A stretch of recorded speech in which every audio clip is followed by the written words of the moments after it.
Your film is now ready to be shown.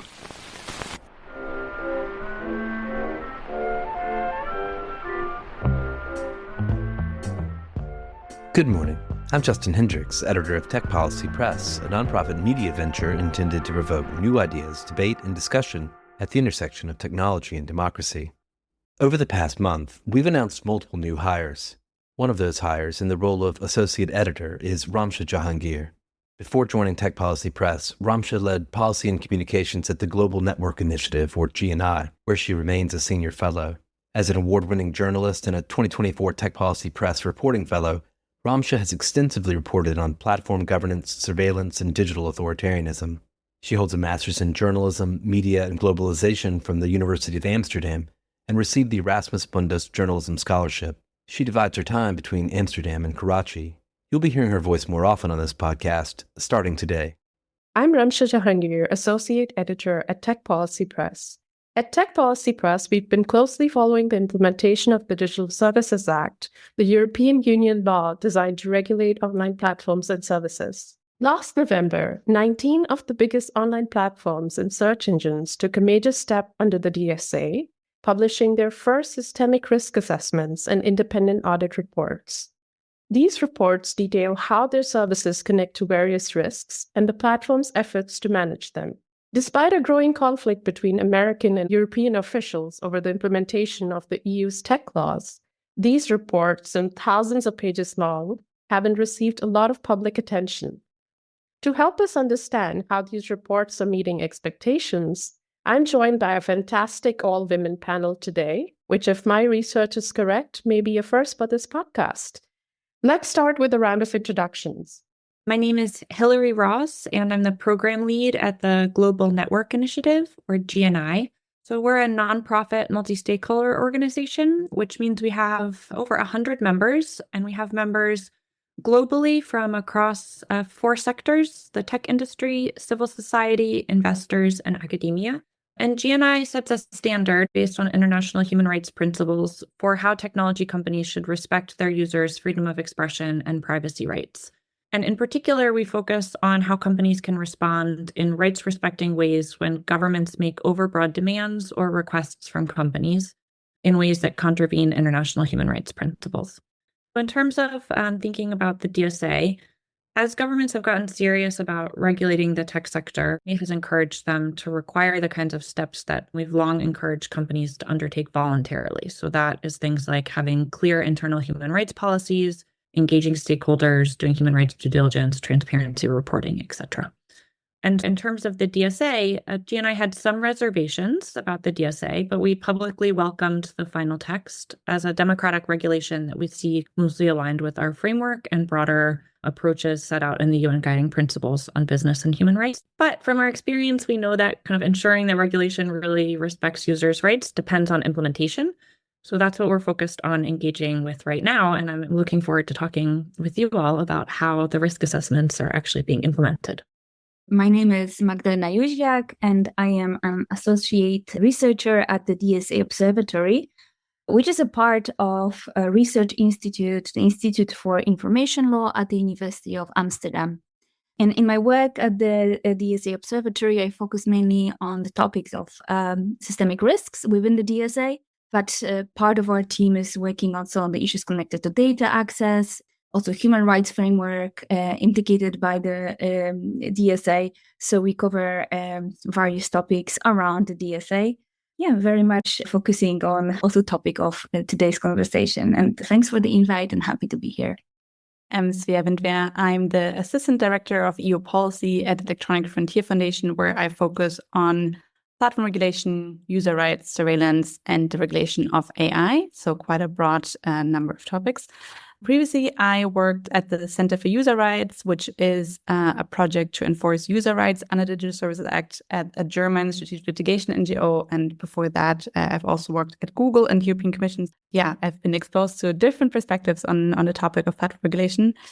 At EFF, we have been following and contributing to the DSA discussions for the past 5 years. I think we share some of the concerns that Hillary has outlined, in particular when it comes to the systemic risk governance, approach, we see some risk related to the poor definition of systemic risk and the potential overreach and politicization or overregulation of the DSA in that way. Yeah, I'm really excited to dive deeper into the topic, and I'll leave it at that.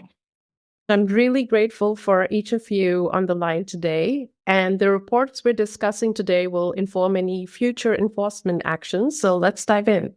Some of you have already mentioned your initial reactions to the first round of VLOP and VLOS risk assessment reports, but I'm going to pose this question again. In short, did they meet, exceed, or fall short of your expectations? And most importantly, are they genuinely contributing to meaningful transparency? So I think fundamentally, the risk reports are not necessarily supposed to contribute to meaningful transparency. I mainly see them as a compliance exercise that platforms have to go through. And from that perspective, I'm not necessarily disappointed by the reports, but I also didn't have the highest expectations in that sense, because I think fundamentally this is a compliance exercise that companies had to go through. So I think it's to a certain extent self-evident that the reports don't contain, let's say, a smoking gun pointing towards massive non-compliance or fundamental issues. But I think they do offer a starting point to be able to compare risk assessment and risk mitigation across different companies, and to also push companies for more granularity, for more data, for better documentation. So I think in that sense, the gaps that we see with the reports, and I'm sure we'll cover many of them, I think they're quite helpful in pushing the conversation forward and giving us a starting point as to what we would like to see in the next iteration of the reports. I would say kind of at a high level, I think generally these reports being published is an important step forward. I would say I do think they're an important step forward towards enhanced transparency and using that transparency for more accountability from large services. I think on the positive, similarly to Svea, the reports help us understand how companies are seeing their risks, what methodologies they're using, and how compliance with the DSA is working internally.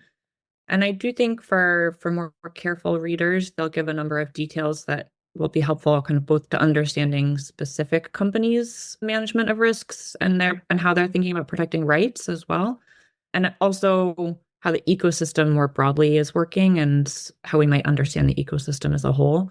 But I do think, as Svea said, that maybe the field more generally is coming to terms with the fact that these are compliance documents, and they're quite long and they're complex and hard to parse. So they might not be serving the set of purposes that kind of across civil society some hoped that they might serve.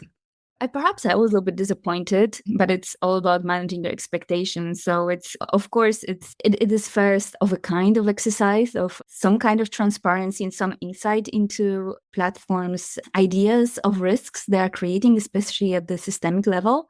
So it did create some kind of momentum and expectations, maybe that finally, as we have this regulatory tool to force platforms to publish certain information that will contribute to some more transparency.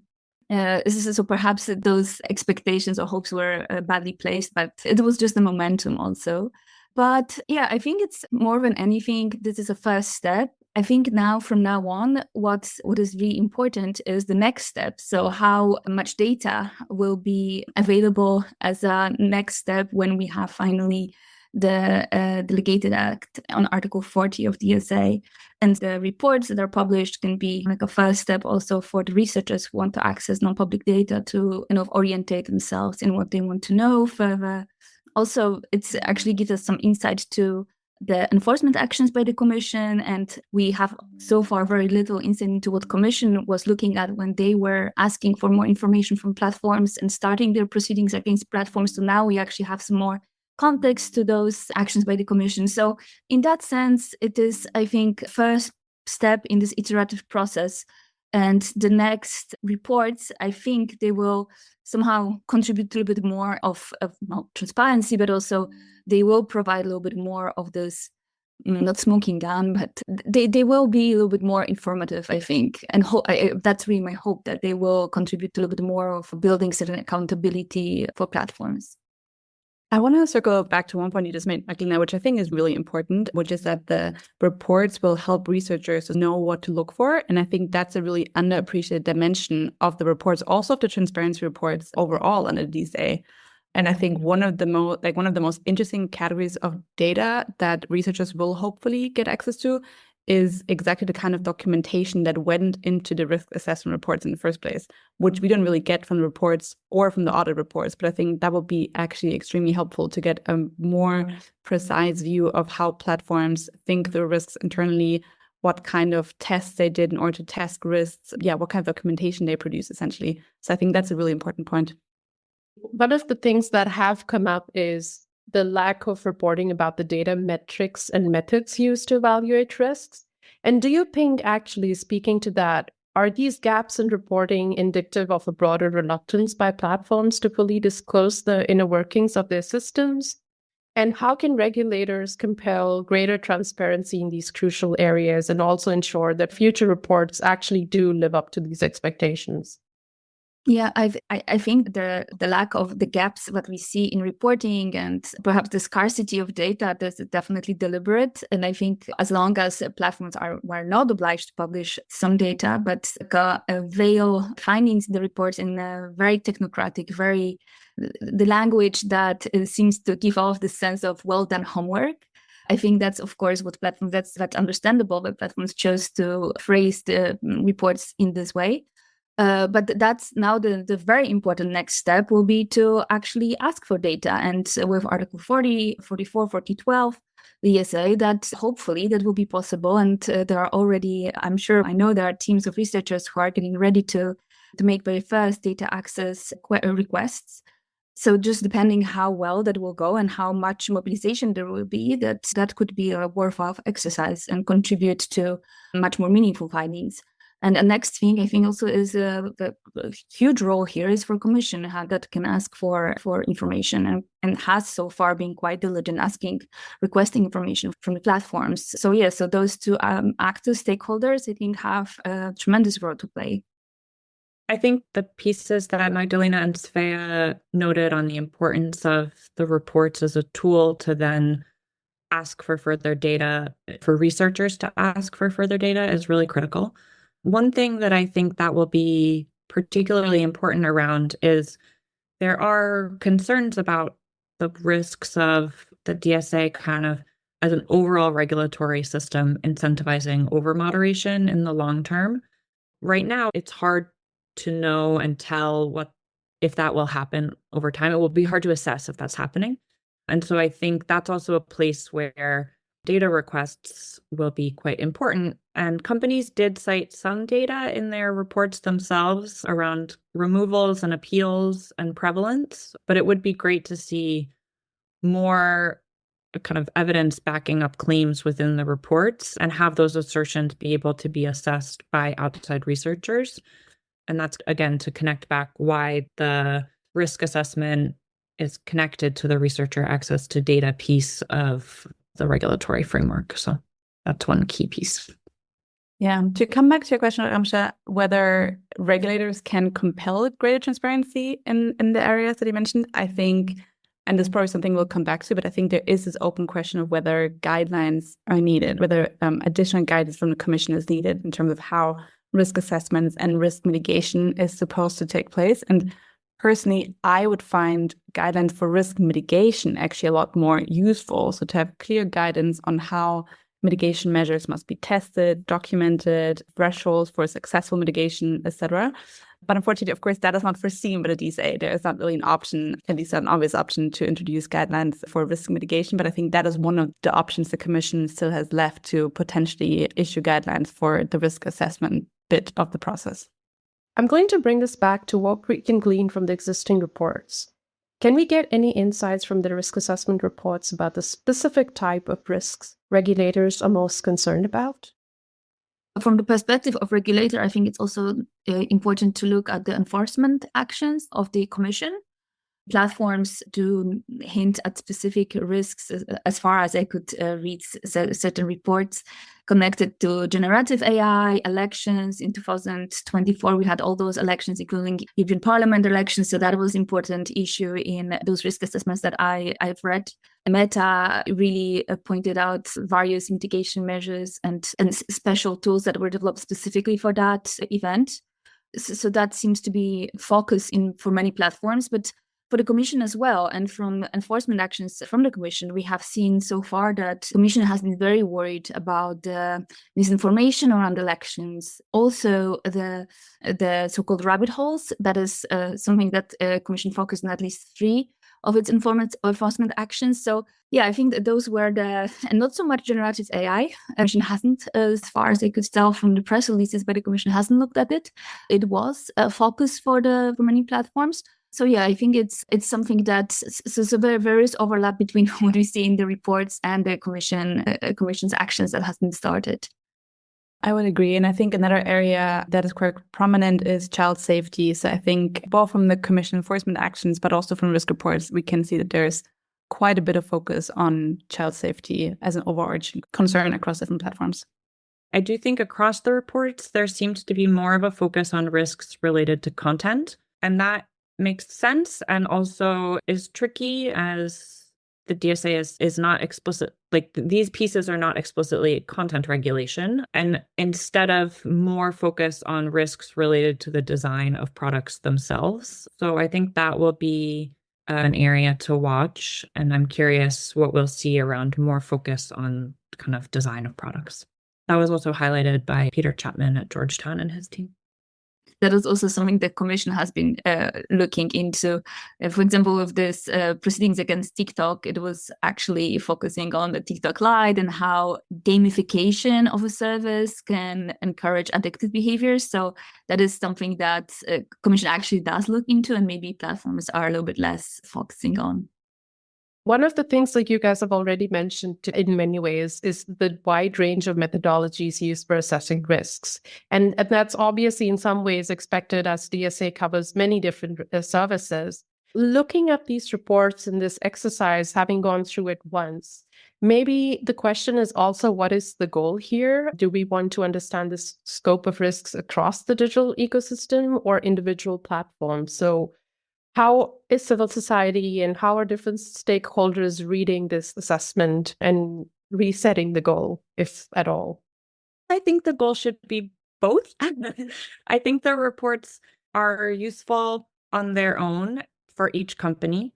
They're also useful to compare, or they hopefully could be useful to compare across each other, though maybe I'll come back to that in a minute as to why that's why that's fairly difficult right now. And then I do think they're important to understand the product ecosystem as a whole, but across kind of this suite of products and services as a whole. That's not a distinctive answer, but I do think we should keep in mind that they can serve these different purposes, the reports. And then I guess one kind of thing to follow up on with that is that the methodologies themselves, the reason many people have been saying that it's fairly difficult to compare across the reports as they stand is, as we've said before, there's not guidance on what risk assessment should look like, which is unusual in terms of other regulatory frameworks in other industries that require risk assessment. Typically, there's a set of methodologies and benchmarks to assess against. So on the one hand, the good news is that most companies aren't starting these assessments from scratch. They're building on practices that exist. Many companies were using frameworks like the UN Guiding Principles in Business and Human Rights or other types of frameworks for assessing risks internally.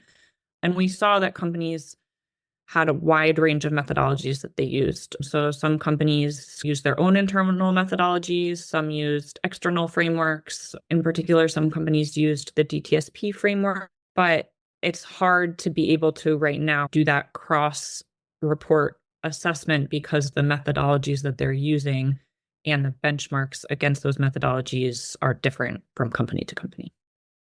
So personally, I feel like the reports can really only speak to individual platforms and not really the ecosystem, because obviously these services are also, not all of them, but most of them are very different in terms of features, product logics, users. So I feel like from that perspective, it's really hard to compare them. Even if the reports were standardized, I feel like it would be really difficult to compare and get a holistic view of risks across the ecosystem. Also because in a way, the risk reports are limited in a sense. So just like tying them back to the original risk categories, these are limited, right? This is not a complete description of risk, of systemic risks online. So I feel like from that perspective, yeah, these reports can only offer a very limited overview, I think, and not necessarily give like a complete image of what's going on online. So personally, I'm a little bit skeptical about to which extent these reports should be viewed as being able to do that, or whether we should just look at them as compliance reports that exist for a specific purpose and are created in a specific context, but are not, don't even attempt to give this holistic overview, which of course would be interesting, but I feel like independent research might be better able to draw that picture. I'm hopeful that they can serve or point to that, but I'm curious what we'll learn over the coming years. And maybe you're being more practical in terms of what they actually will do. There's also an element of politicization, right? And especially in the current context we are in, as I mentioned, the ongoing conflict between US and EU on enforcement of tech regulation in the EU. There's this concern how we can mitigate too much involvement and ensure that the DSA is enforced in a fair and objective manner. And also, to some extent, it's continued to be enforced. Do you see those concerns as well when you're reading these reports, that flexibility is beneficial or it could be detrimental to the overall effectiveness of the DSA?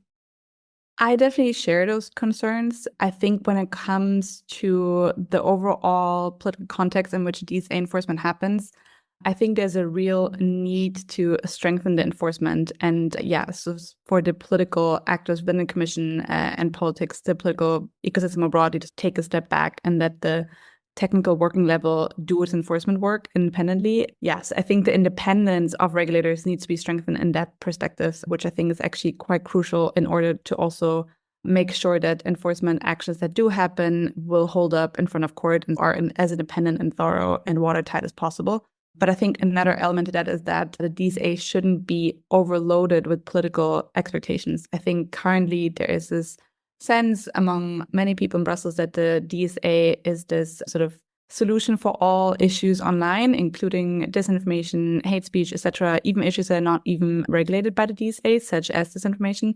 So I think the more the DSA becomes complicated by these political expectations for enforcement and for the DSA to resolve complex societal issues, the harder it will be to maintain an independent enforcement strategy, I think. I think it's really crucial to, on one side, strengthen enforcement, but on the other hand, to also be realistic about what the DSA tries to accomplish and what it doesn't really touch. I really agree with that, Svea. I think, so maybe I'll come back to the political environment in a moment, but I do think there's an important piece of having further definition behind the risk assessment methodologies. I think some level of guidance or standards would really help with that. I do think without some level of guidance or standards, there's also more room for politicized possible regulatory overreach, even if unintentional, or for companies to adopt approaches that could inadvertently actually harm users' rights. So I think that's something at GNI that we're keen to support and hope to see develop. And if the Commission doesn't move forward with developing guidance, I think there's space for kind of additional stakeholders, civil society, companies, auditors, academics, the range of stakeholders who have expertise and a stake here to come together and develop some shared frameworks and definitions. And I'll just add on to that. I don't think I've mentioned so far that at GNI, with the Digital Trust and Safety Partnership, DTSP, we've hosted 2 stakeholder engagement forums with our member companies who are regulated under the DSA and civil society and academics who have expertise in this space. And that kind of question of lack of guidance around methodology has been a key piece. And I think that will keep coming back up if it's not clarified. I just wanted to add a little bit to what Svea said about the politicization of DSA and this possible result that there's overreach by the Commission, and that eventually DSA might be just serving as this kind of tool that is used against the platform to take down some kind of content that is not even illegal, and as a result, really endanger the freedom of expression and be some kind of tool for undue influence. So that's one risk, and I do share that fear. On the other hand, about when considering the amount of flexibility. So on the one hand, we would like enforcement to be swift and the Commission to act very diligently. But there is this fear of overreach and some kind of censorship and lack of transparency there. On the other hand, leaving too much leeway for the platforms, I'm also worried for that. I'm also worried that platforms will set certain tone. They will set certain way in which we think about the risks that will be very difficult to contest, and will create also this kind of resignation that, it's already all resolved. There is very little we can do anyway. So now we just go on with this kind of vision of harms that are presented by the platforms, which is in itself also dangerous because the societal harms that are addressed in the DSA are so varied and so broad and connect to so many different fields of our activity as human beings, and very important ones, that it would be a shame to let the platforms set agenda on them and decide who are the vulnerable groups, harm to which part of society are we addressing here, who's risk, how do we understand those risks in the context, in this political context. So those are very questions that are not technocratic. Those are questions that are political, and we shouldn't leave them for platforms to decide. So I have also this fear of platforms capturing the discussion, and there will be very little energy left for challenging that. So I see double threat here, and this kind of discussion between how much flexibility there should be and how strict Commission should be. In the current political moment, I think it's a very tough question, and something that for me is one of the big issues with the DSA. I completely agree. And I think you phrased that balance really well. On the one hand, you're absolutely right that it cannot be and it shouldn't be platforms or auditors, for that matter, to decide what exactly a risk is and how to mitigate it effectively. And that is the situation we have currently, with auditors essentially then assessing whether a risk has been mitigated sufficiently without any guidance from the Commission or any other regulator for that assessment. And I think on the other hand, guidelines could also end up limiting the European Commission in its enforcement, right? They could also put forward this very static snapshot of our understanding of systemic risks and how they're best mitigated, which I think will definitely develop over time. So I think it's really tricky what the right amount of guidance is, and whether this is something that the Commission should work on its own, whether the Commission even has the expertise to issue this kind of guidance, whether this is something that needs a multi-stakeholder approach. But then, of course, also there is another question of whether these approaches are capable of delivering guidelines that are robust enough. So I think it's really difficult, and this question of capture that you mentioned, I think is absolutely central. I'll just plus one, Magdalena, I think really well framed the kind of two dual risks of either the DSA not actually serving its purpose of mitigating these real and serious kind of wide-ranging different risks that do harm people online, but then the also equal risk of, or not equal, but kind of countervailing risk of politicized wielding of the DSA in ways that do not serve users' rights or mitigate the risks for them. I do really worry about kind of the political environment. We should be able to have good faith, principled attempts at risk mitigation put in place by democratic governments that also respects users' fundamental rights to expression and privacy. And I think the environment is becoming more difficult to parse and navigate, and try and do that in good faith. All big questions and difficult to come up with the answers, but just to make the conversation a little more complicated, I'm going to get to the point of stakeholder engagement in this political environment, but also compliance environment. So just to give an example, that despite Mark Zuckerberg's framing of DSA as a censorship tool, Meta recently submitted a risk assessment in the EU following the company's recent changes to content moderation. David Sullivan from DTSB, in his recent piece, describes compliance with risk assessment requirements as a fact of life for vlogs. So the environment has certainly changed, and a lot of you have already alluded to that there is relationship between assessment undertaken to run the business, and then there is risk assessment activity to achieve compliance with the DSA. So in this new political and compliance environment, what does meaningful stakeholder engagement look like in a way that minimizes both political and platform capture? I think regardless of the context, we know some best practices around what meaningful stakeholder engagement can look like. So I mentioned before that GNI and DTSP we had one stakeholder engagement forum last year with our member companies and civil society, academia, and other representatives. We published a summary report from that. I should note that engagement did not include any government representatives. It was just companies and civil society. And then last month, we hosted a follow-up virtual session for that same group. And again, a similar audience. At the top, we did have a brief presentation from the European Commission to offer some opening remarks. And from those forums, I think we've learned a number of things, and we published a summary report that listeners could go and check out.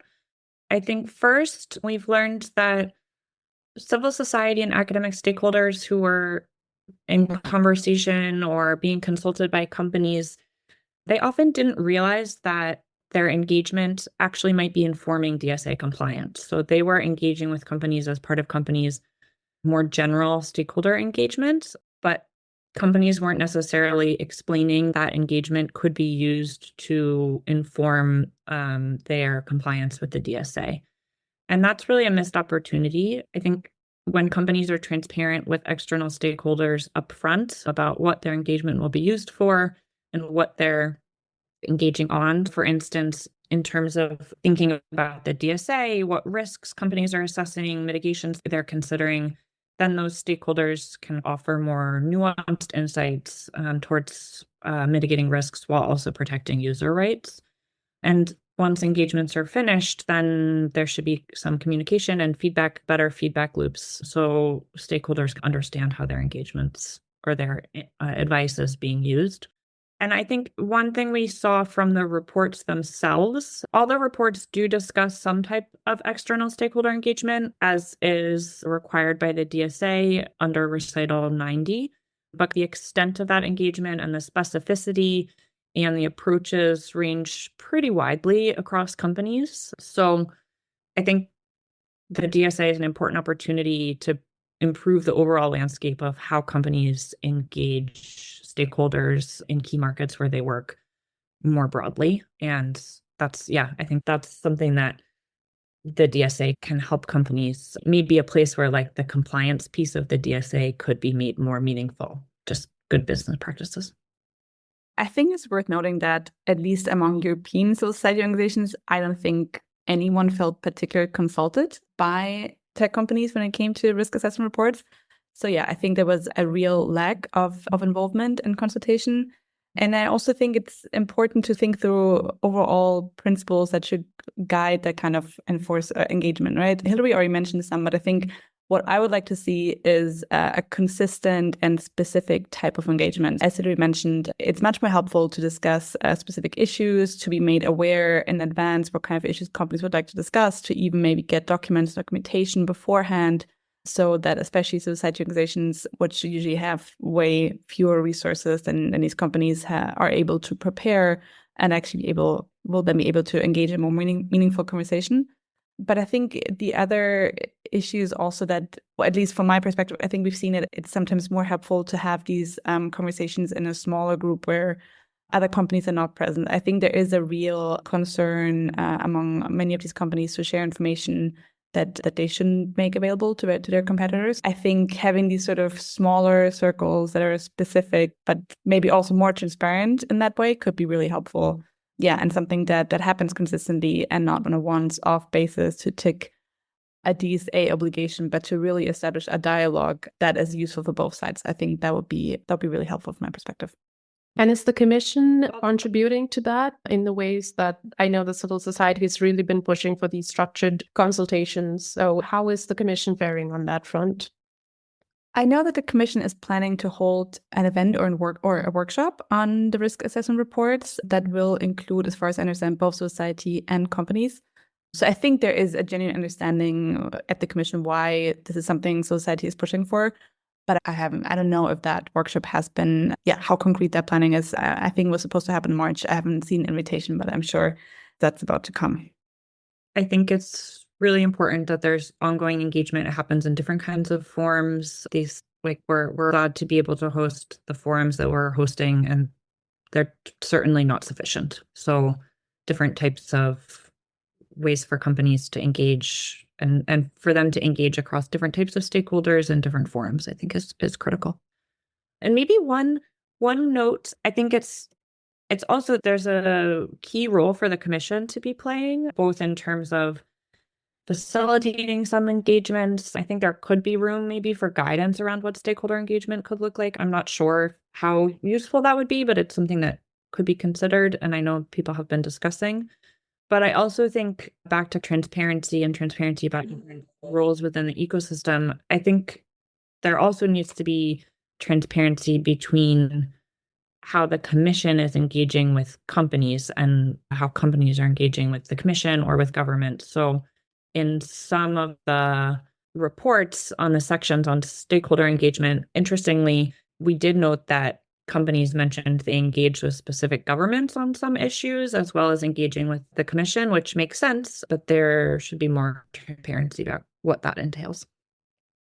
There is a lot of this ambiguity from the Commission also, and not much is published yet, at least. And even with the enforcement actions, we don't have access to full enforcement actions, but only to press release. So that limits our understanding of what Commission is doing. So I agree that some transparency on the side of Commission would be also welcome.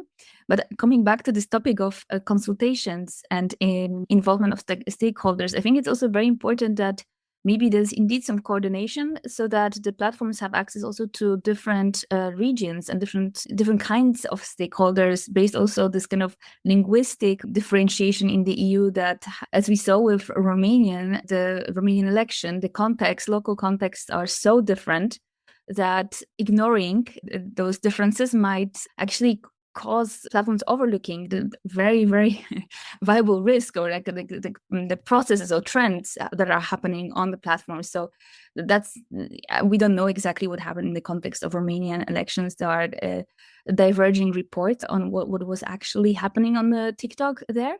But the local contexts are very important. And I think the local civil society organizations would need to play a very important role in consultations to really be able to see risks in this kind of systemic, actual way. And I think I'm not sure to what extent there were consultations also, locally in different languages, giving access to maybe smaller organizations.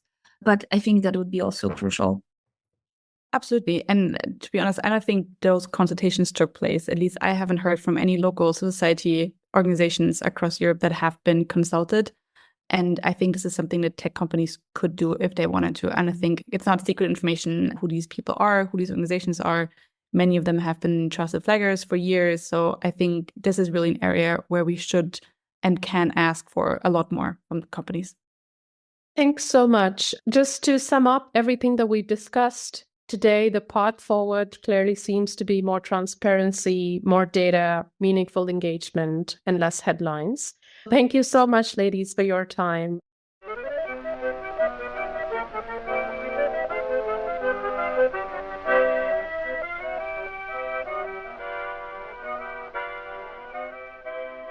That's it for this episode. I hope you'll send your feedback. You can write to me at justin@techpolicy.press.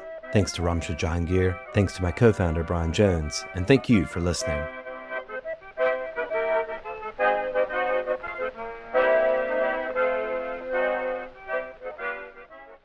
Tech Policy Press.